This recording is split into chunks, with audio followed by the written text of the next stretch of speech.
Welcome to Voice of Sherlock, where the brilliance of the world's greatest detective comes alive. Today, we present one of the most riveting tales from the Sherlock Holmes series, The Final Problem. Join us as we unravel the gripping showdown between Holmes and his ultimate adversary, Professor Moriarty. Brace yourselves for mystery, danger, and an unforgettable journey. Let the story begin. It is with a heavy heart that I take up my pen to write these the last words in which I shall ever record the singular gifts by which my friend Mr. Sherlock Holmes was distinguished. In an incoherent and, as I deeply feel, an entirely inadequate fashion, I have endeavored to give some account of my strange experiences in his company from the chance which first brought us together at the period of the Study in Scarlet, up to the time of his interference in the matter of the naval treaty, an interference which had the unquestionable effect of preventing a serious international complication. It was my intention to have stopped there, and to have said nothing of that event which has created a void in my life which the lapse of 2 years has done little to fill. My hand has been forced, however, by the recent letters in which Colonel James Moriarty defends the memory of his brother, and I have no choice but to lay the facts before the public exactly as they occurred. I alone know the absolute truth of the matter, and I am satisfied that the time has come when no good purpose is to be served by its suppression. As far as I know, there have been only 3 accounts in the public press, that in the Journal de Genève on May 6, 1891, the Reuters despatch in the English papers on May 7, and finally the recent letters to which I have alluded. Of these the first and second were extremely condensed, while the last is, as I shall now show, an absolute perversion of the facts. It lies with me to tell for the first time what really took place between Professor Moriarty and Mr. Sherlock Holmes. It may be remembered that after my marriage, and my subsequent start in private practice, the very intimate relations which had existed between Holmes and myself became to some extent modified. He still came to me from time to time when he desired a companion in his investigation, but these occasions grew more and more seldom, until I find that in the year 1890 there were only 3 cases of which I retain any record. During the winter of that year and the early spring of 1891, I saw in the papers that he had been engaged by the French government upon a matter of supreme importance, and I received 2 notes from Holmes, dated from Narbonne and from Nimes, from which I gathered that his stay in France was likely to be a long one. It was with some surprise, therefore, that I saw him walk into my consulting room upon the evening of April 24th. It struck me that he was looking even paler and thinner than usual. "Yes, I have been using myself up rather too freely," he remarked, in answer to my look rather than to my words. "I have been a little pressed of late. Have you any objection to my closing your shutters?" The only light in the room came from the lamp upon the table at which I had been reading. Holmes edged his way round the wall and flinging the shutters together, he bolted them securely. "You are afraid of something?" I asked. "Well, I am." "Of what?" "Of air guns." "My dear Holmes, what do you mean?" "I think that you know me well enough, Watson, to understand that I am by no means a nervous man.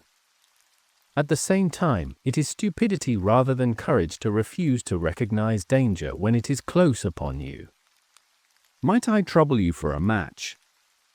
He drew in the smoke of his cigarette as if the soothing influence was grateful to him. "I must apologize for calling so late," said he, "and I must further beg you to be so unconventional as to allow me to leave your house presently by scrambling over your back garden wall." "But what does it all mean?" I asked. He held out his hand, and I saw in the light of the lamp that 2 of his knuckles were burst and bleeding. "It is not an airy nothing, you see," said he, smiling. "On the contrary, it is solid enough for a man to break his hand over. Is Mrs. Watson in?" "She is away upon a visit." "Indeed." "You are alone?" Quite. Then it makes it the easier for me to propose that you should come away with me for a week to the continent. Where? Oh, anywhere. It's all the same to me. There was something very strange in all this. It was not Holmes's nature to take an aimless holiday, and something about his pale, worn face told me that his nerves were at their highest tension. He saw the question in my eyes, and, putting his fingertips together and his elbows upon his knees, he explained the situation. "You have probably never heard of Professor Moriarty," said he. "Never." "Aye, there's the genius and the wonder of the thing," he cried. "The man pervades London, and no one has heard of him.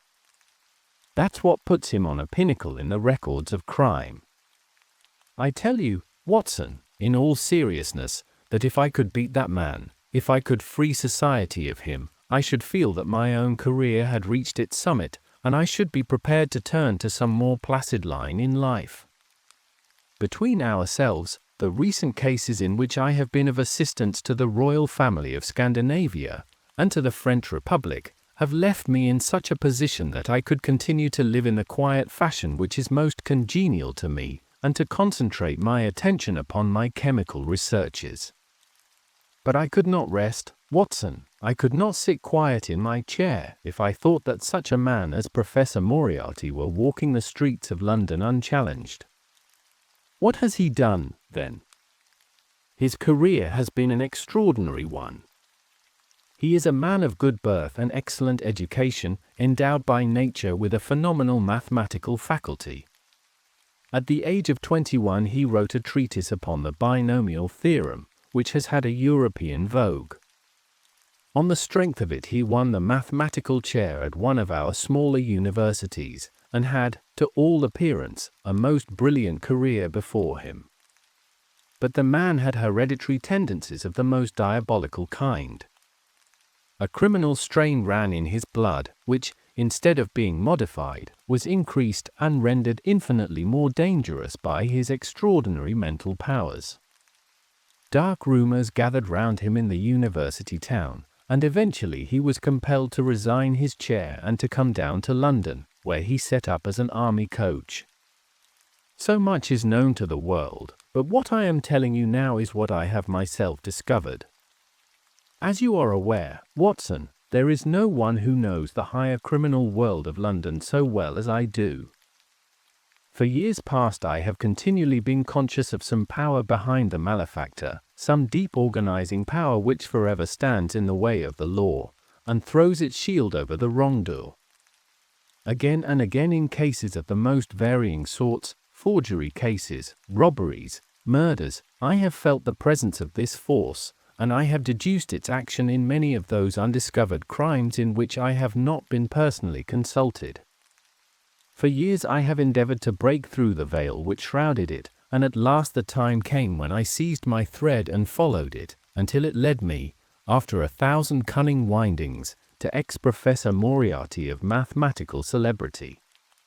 He is the Napoleon of crime, Watson. He is the organizer of half that is evil and of nearly all that is undetected in this great city. He is a genius, a philosopher, an abstract thinker.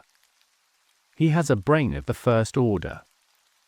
He sits motionless, like a spider in the center of its web, but that web has 1,000 radiations, and he knows well every quiver of each of them. He does little himself. He only plans. But his agents are numerous and splendidly organized.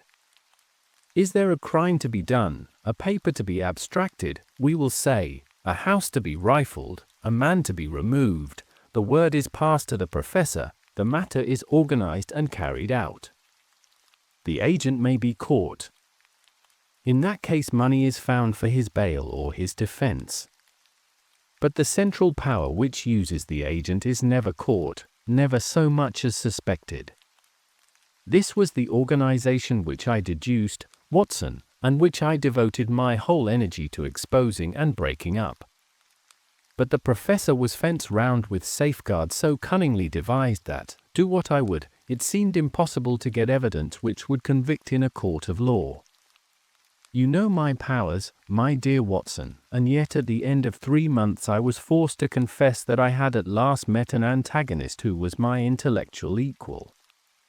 My horror at his crimes was lost in my admiration at his skill. But at last he made a trip, only a little trip, but it was more than he could afford when I was so close upon him. I had my chance, and, starting from that point, I have woven my net round him until now it is all ready to close. In 3 days, that is to say, on Monday next, matters will be ripe, and the professor, with all the principal members of his gang, will be in the hands of the police.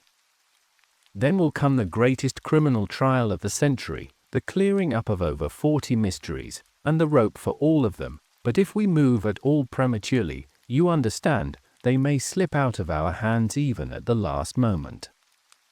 Now, if I could have done this without the knowledge of Professor Moriarty, all would have been well. But he was too wily for that. He saw every step which I took to draw my toils round him. Again and again he strove to break away, but I as often headed him off. I tell you, my friend, that if a detailed account of that silent contest could be written, it would take its place as the most brilliant bit of thrust and parry work in the history of detection. Never have I risen to such a height, and never have I been so hard pressed by an opponent. He cut deep, and yet I just undercut him. This morning the last steps were taken, and 3 days only were wanted to complete the business. I was sitting in my room thinking the matter over, when the door opened and Professor Moriarty stood before me. My nerves are fairly proof, Watson, but I must confess to a start when I saw the very man who had been so much in my thoughts standing there on my threshold. His appearance was quite familiar to me. He is extremely tall and thin, his forehead domes out in a white curve, and his 2 eyes are deeply sunken in his head. He is clean-shaven, pale, and ascetic-looking, retaining something of the professor in his features. His shoulders are rounded from much study, and his face protrudes forward, and is forever slowly oscillating from side to side in a curiously reptilian fashion. He peered at me with great curiosity in his puckered eyes. "You have less frontal development than I should have expected," said he, at last. "It is a dangerous habit to finger loaded firearms in the pocket of one's dressing gown." The fact is that upon his entrance I had instantly recognized the extreme personal danger in which I lay. The only conceivable escape for him lay in silencing my tongue. In an instant I had slipped the revolver from the drawer into my pocket, and was covering him through the cloth. At his remark I drew the weapon out and laid it cocked upon the table. He still smiled and blinked, but there was something about his eyes which made me feel very glad that I had it there. "You evidently don't know me," said he. "On the contrary," I answered, "I think it is fairly evident that I do. Pray take a chair. I can spare you 5 minutes if you have anything to say." "All that I have to say has already crossed your mind," said he. "Then possibly my answer has crossed yours," I replied. "You stand fast?"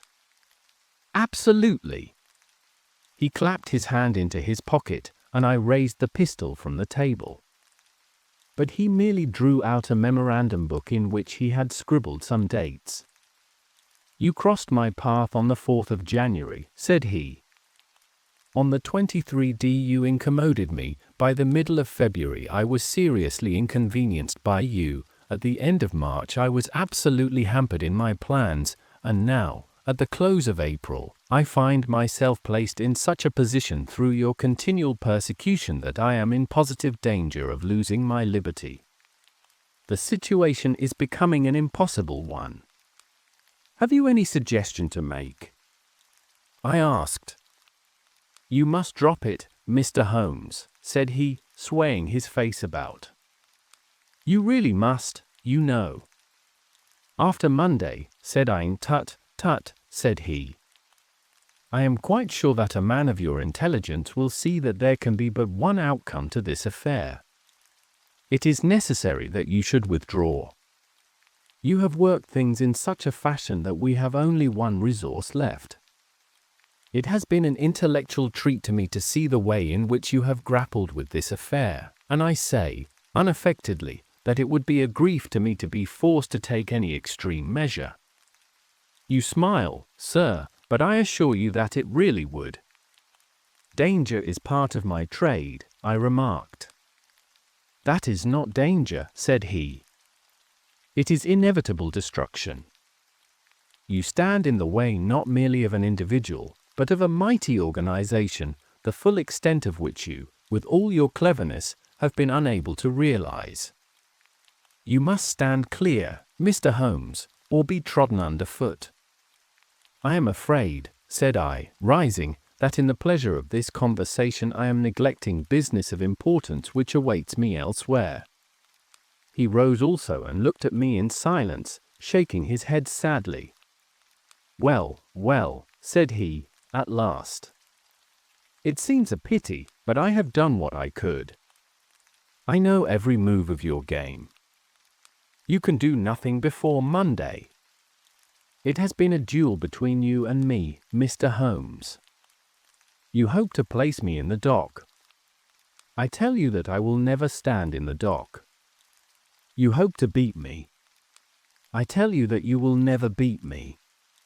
If you are clever enough to bring destruction upon me, rest assured that I shall do as much to you. You have paid me several compliments, Mr. Moriarty, said I. Let me pay you one in return when I say that if I were assured of the former eventuality I would, in the interests of the public, cheerfully accept the latter. I can promise you the one, but not the other, he snarled, and so turned his rounded back upon me, and went peering and blinking out of the room. That was my singular interview with Professor Moriarty. I confess that it left an unpleasant effect upon my mind. His soft, precise fashion of speech leaves a conviction of sincerity which a mere bully could not produce. Of course, you will say, why not take police precautions against him? The reason is that I am well convinced that it is from his agents the blow would fall. I have the best proofs that it would be so. You have already been assaulted. My dear Watson, Professor Moriarty is not a man who lets the grass grow under his feet. I went out about midday to transact some business in Oxford Street. As I passed the corner which leads from Bentinck Street onto the Welbeck Street crossing, a two-horse van furiously driven whizzed round and was on me like a flash. I sprang for the footpath and saved myself by the fraction of a second. The van dashed round by Marylebone Lane and was gone in an instant. I kept to the pavement after that, Watson, but as I walked down Vere Street a brick came down from the roof of one of the houses and was shattered to fragments at my feet. I called the police and had the place examined. There were slates and bricks piled up on the roof preparatory to some repairs, and they would have me believe that the wind had toppled over one of these. Of course I knew better, but I could prove nothing. I took a cab after that and reached my brother's rooms in Pall Mall, where I spent the day. Now I have come round to you, and on my way I was attacked by a rough with a bludgeon. I knocked him down, and the police have him in custody, but I can tell you with the most absolute confidence that no possible connection will ever be traced between the gentleman upon whose front teeth I have barked my knuckles and the retiring mathematical coach, who is, I dare say, working out problems upon a blackboard 10 miles away. You will not wonder, Watson, that my first act on entering your rooms was to close your shutters, and that I have been compelled to ask your permission to leave the house by some less conspicuous exit than the front door. I had often admired my friend's courage, but never more than now, as he sat quietly checking off a series of incidents which must have combined to make up a day of horror. You will spend the night here, I said. No, my friend, you might find me a dangerous guest. I have my plans laid, and all will be well. Matters have gone so far now that they can move without my help as far as the arrest goes, though my presence is necessary for a conviction. It is obvious, therefore, that I cannot do better than get away for the few days which remain before the police are at liberty to act. It would be a great pleasure to me, therefore, if you could come on to the continent with me. The practice is quiet, said I, and I have an accommodating neighbor. I should be glad to come. And to start tomorrow morning, if necessary. Oh yes, it is most necessary. Then these are your instructions, and I beg, my dear Watson, that you will obey them to the letter, for you are now playing a double-handed game with me against the cleverest rogue and the most powerful syndicate of criminals in Europe. Now listen. You will dispatch whatever luggage you intend to take by a trusty messenger unaddressed to Victoria tonight. In the morning you will send for a hansom, desiring your man to take neither the first nor the second which may present itself. Into this hansom you will jump, and you will drive to the Strand end of the Lowther Arcade, handing the address to the cabman upon a slip of paper, with a request that he will not throw it away. Have your fare ready, and the instant that your cab stops, dash through the arcade, timing yourself to reach the other side at 9:15.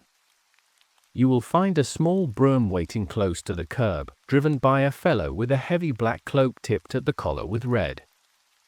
Into this you will step, and you will reach Victoria in time for the Continental Express. Where shall I meet you? At the station. The second first-class carriage from the front will be reserved for us. The carriage is our rendezvous, then? Yes. It was in vain that I asked Holmes to remain for the evening. It was evident to me that he thought he might bring trouble to the roof he was under, and that was the motive which impelled him to go. With a few hurried words as to our plans for the morrow he rose and came out with me into the garden, clambering over the wall which leads into Mortimer Street, and immediately whistling for a hansom, in which I heard him drive away. In the morning I obeyed Holmes's injunctions to the letter. A hansom was procured with such precaution as would prevent its being one which was placed ready for us, and I drove immediately after breakfast to the Lowther Arcade, through which I hurried at the top of my speed. A brougham was waiting with a very massive driver wrapped in a dark cloak, who, the instant that I had stepped in, whipped up the horse and rattled off to Victoria Station. On my alighting there he turned the carriage, and dashed away again without so much as a look in my direction. So far all had gone admirably. My luggage was waiting for me, and I had no difficulty in finding the carriage which Holmes had indicated, the less so as it was the only one in the train which was marked engaged. My only source of anxiety now was the non-appearance of Holmes. The station clock marked only 7 minutes from the time when we were due to start. In vain I searched among the groups of travellers and leave-takers for the live figure of my friend. There was no sign of him. I spent a few minutes in assisting a venerable Italian priest, who was endeavouring to make a porter understand, in his broken English, that his luggage was to be booked through to Paris.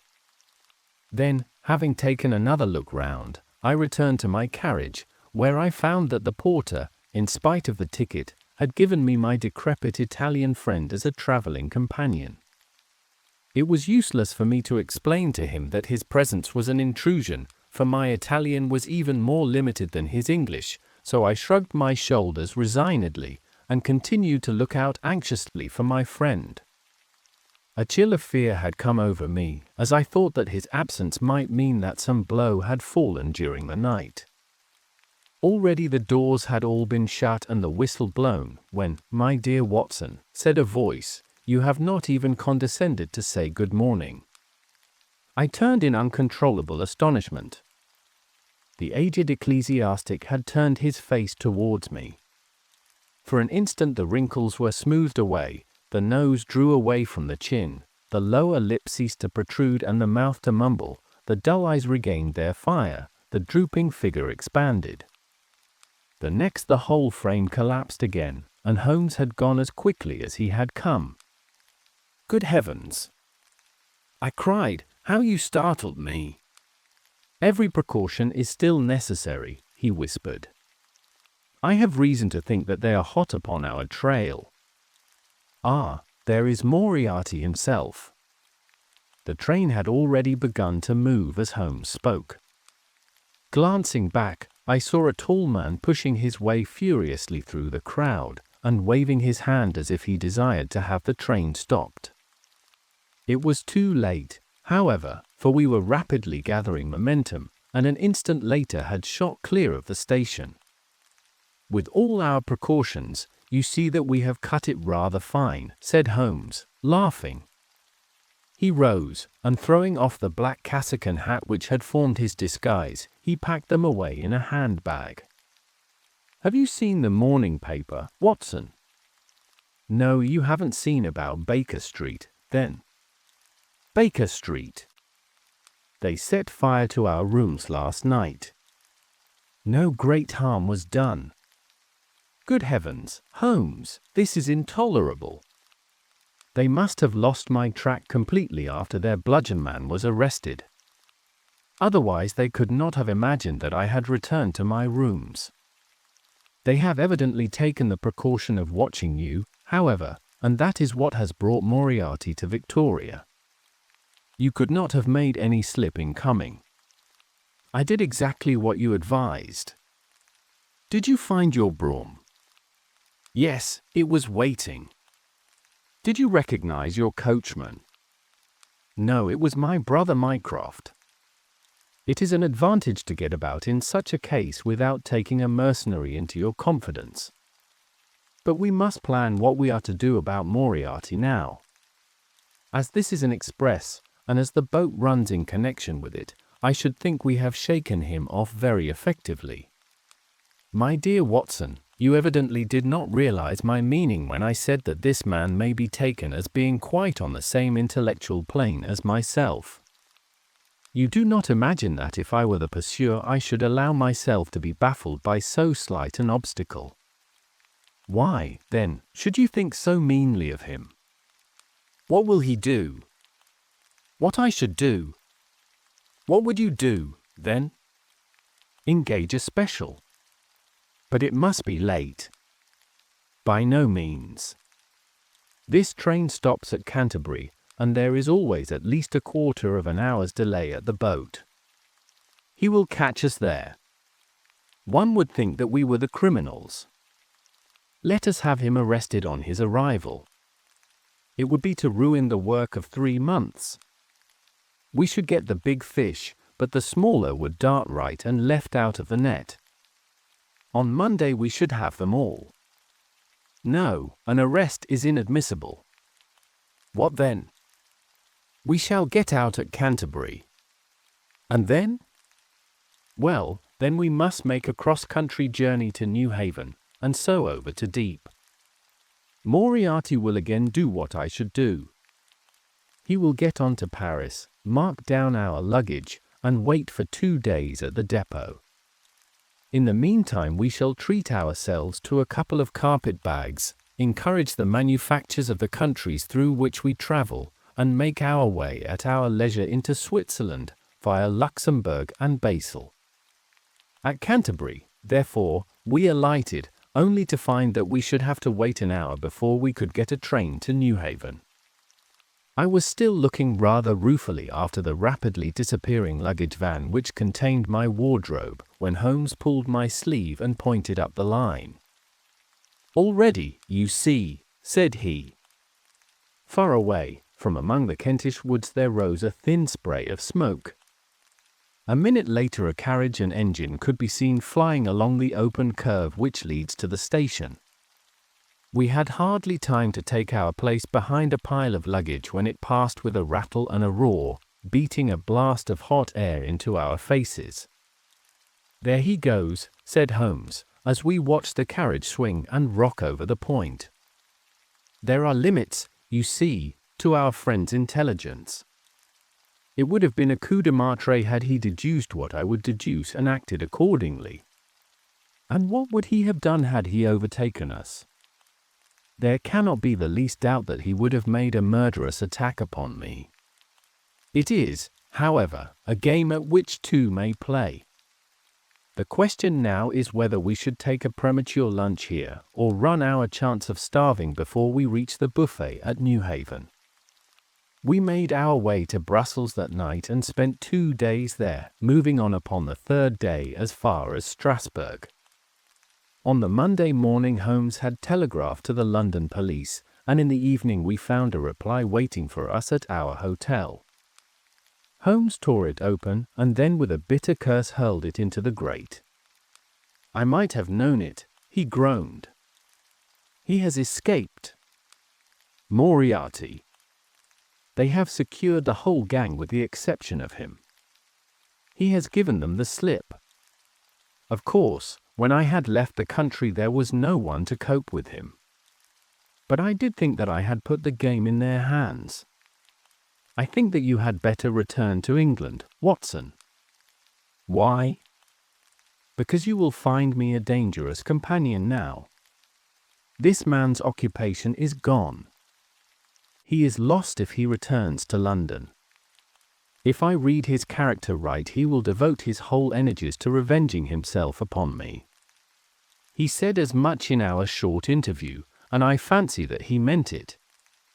I should certainly recommend you to return to your practice." It was hardly an appeal to be successful with one who was an old campaigner as well as an old friend. We sat in the Strasbourg salle-a manger arguing the question for half an hour, but the same night we had resumed our journey and were well on our way to Geneva.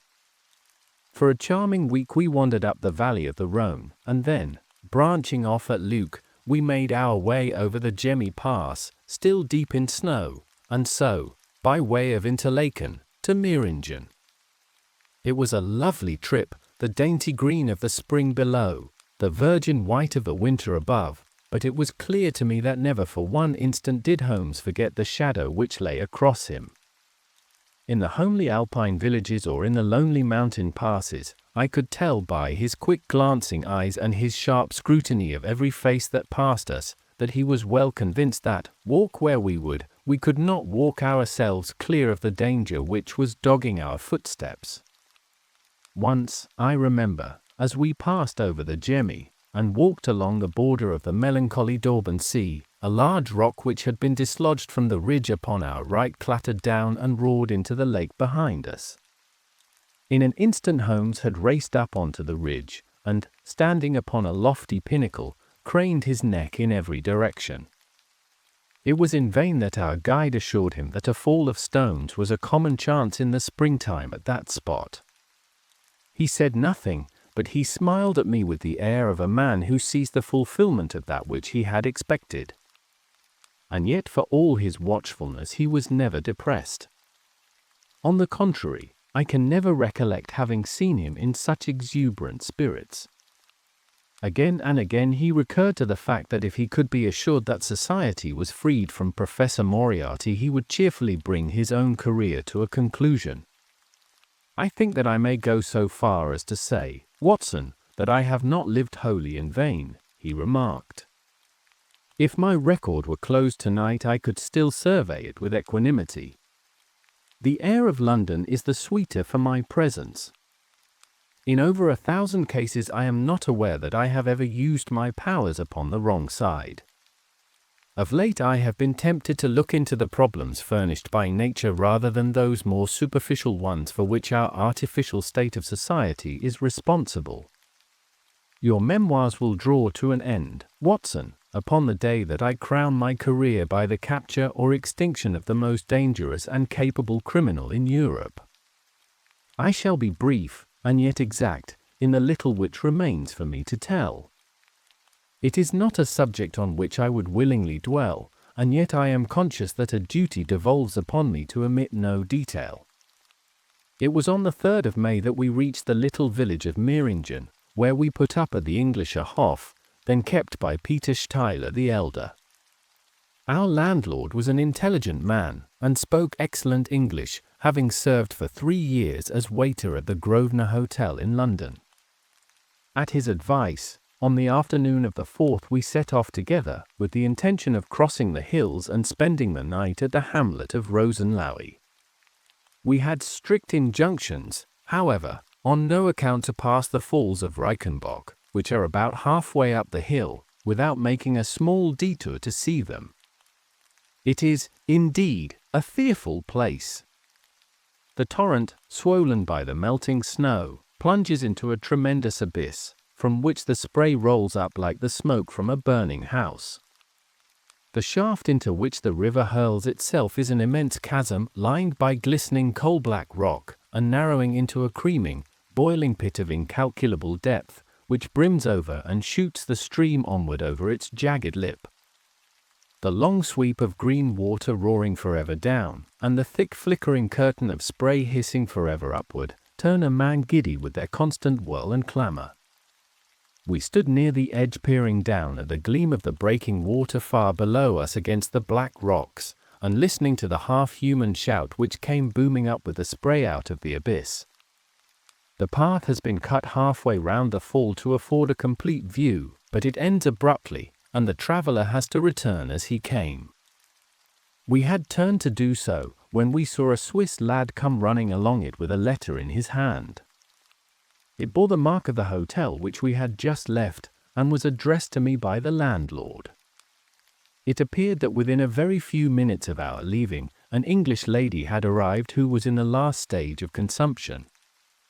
She had wintered at Davos-Platz, and was journeying now to join her friends at Lucerne, when a sudden hemorrhage had overtaken her. It was thought that she could hardly live a few hours, but it would be a great consolation to her to see an English doctor, and, if I would only return, etc. The good Steiler assured me in a postscript that he would himself look upon my compliance as a very great favour, since the lady absolutely refused to see a Swiss physician, and he could not but feel that he was incurring a great responsibility. The appeal was one which could not be ignored. It was impossible to refuse the request of a fellow countrywoman dying in a strange land. Yet I had my scruples about leaving Holmes. It was finally agreed, however, that he should retain the young Swiss messenger with him as guide and companion while I returned to Meiringen. My friend would stay some little time at the fall, he said, and would then walk slowly over the hill to Rosenlaui, where I was to rejoin him in the evening. As I turned away I saw Holmes, with his back against a rock and his arms folded, gazing down at the rush of the waters. It was the last that I was ever destined to see of him in this world. When I was near the bottom of the descent I looked back. It was impossible, from that position, to see the fall, but I could see the curving path which winds over the shoulder of the hill and leads to it. Along this a man was, I remember, walking very rapidly. I could see his black figure clearly outlined against the green behind him. I noted him, and the energy with which he walked, but he passed from my mind again as I hurried on upon my errand. It may have been a little over an hour before I reached Meiringen. Old Steiler was standing at the porch of his hotel. "Well," said I, as I came hurrying up, "I trust that she is no worse." A look of surprise passed over his face, and at the first quiver of his eyebrows my heart turned to lead in my breast. "You did not write this?" I said, pulling the letter from my pocket. "There is no sick Englishwoman in the hotel." "Certainly not," he cried. "But it has the hotel mark upon it." "Ha, it must have been written by that tall Englishman who came in after you had gone," he said, but I waited for none of the landlord's explanations. In a tingle of fear I was already running down the village street, and making for the path which I had so lately descended. It had taken me an hour to come down. For all my efforts 2 more had passed before I found myself at the fall of Reichenbach once more. There was Holmes's alpine-stock still leaning against the rock by which I had left him. But there was no sign of him, and it was in vain that I shouted. My only answer was my own voice reverberating in a rolling echo from the cliffs around me. It was the sight of that alpine-stock which turned me cold and sick. He had not gone to Rosenlaui, then. He had remained on that 3-foot path, with sheer wall on one side and sheer drop on the other, until his enemy had overtaken him. The young Swiss had gone too. He had probably been in the pay of Moriarty, and had left the two men together. And then what had happened? Who was to tell us what had happened then? I stood for a minute or two to collect myself, for I was dazed with the horror of the thing. Then I began to think of Holmes's own methods and to try to practice them in reading this tragedy. It was, alas, only too easy to do. During our conversation we had not gone to the end of the path, and the alpine stock marked the place where we had stood. The blackish soil is kept forever soft by the incessant drift of spray, and a bird would leave its tread upon it. 2 lines of footmarks were clearly marked along the farther end of the path, both leading away from me. There were none returning. A few yards from the end the soil was all ploughed up into a patch of mud, and the branches and ferns which fringed the chasm were torn and bedraggled. I lay upon my face and peered over with the spray spouting up all around me. It had darkened since I left, and now I could only see here and there the glistening of moisture upon the black walls, and far away down at the end of the shaft the gleam of the broken water. I shouted, but only the same half-human cry of the fall was borne back to my ears. But it was destined that I should after all have a last word of greeting from my friend and comrade. I have said that his alpine stock had been left leaning against a rock which jutted onto the path. From the top of this boulder the gleam of something bright caught my eye, and, raising my hand, I found that it came from the silver cigarette case which he used to carry. As I took it up, a small square of paper upon which it had lain fluttered down onto the ground. Unfolding it, I found that it consisted of 3 pages torn from his notebook and addressed to me. It was characteristic of the man that the direction was as precise, and the writing as firm and clear, as though it had been written in his study. "My dear Watson," it said, "I write these few lines through the courtesy of Mr. Moriarty, who awaits my convenience for the final discussion of those questions which lie between us. He has been giving me a sketch of the methods by which he avoided the English police and kept himself informed of our movements. They certainly confirm the very high opinion which I had formed of his abilities. I am pleased to think that I shall be able to free society from any further effects of his presence, though I fear that it is at a cost which will give pain to my friends, and especially, my dear Watson, to you. I have already explained to you, however, that my career had in any case reached its crisis, and that no possible conclusion to it could be more congenial to me than this. Indeed, if I may make a full confession to you, I was quite convinced that the letter from Meiringen was a hoax, and I allowed you to depart on that errand under the persuasion that some development of this sort would follow. Tell Inspector Patterson that the papers which he needs to convict the gang are in Pigeonhole M, done up in a blue envelope and inscribed Moriarty. I made every disposition of my property before leaving England, and handed it to my brother Mycroft. Pray give my greetings to Mrs. Watson, and believe me to be, my dear fellow, very sincerely yours, Sherlock Holmes. A few words may suffice to tell the little that remains. An examination by experts leaves little doubt that a personal contest between the 2 men ended, as it could hardly fail to end in such a situation, in their reeling over, locked in each other's arms.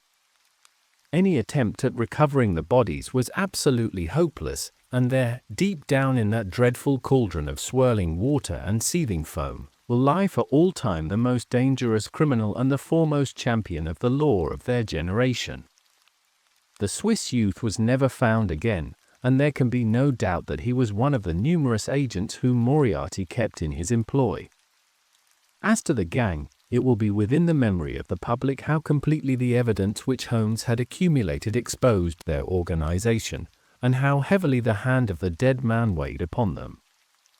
Of their terrible chief, few details came out during the proceedings, and if I have now been compelled to make a clear statement of his career, it is due to those injudicious champions who have endeavored to clear his memory by attacks upon him, whom I shall ever regard as the best and the wisest man whom I have ever known.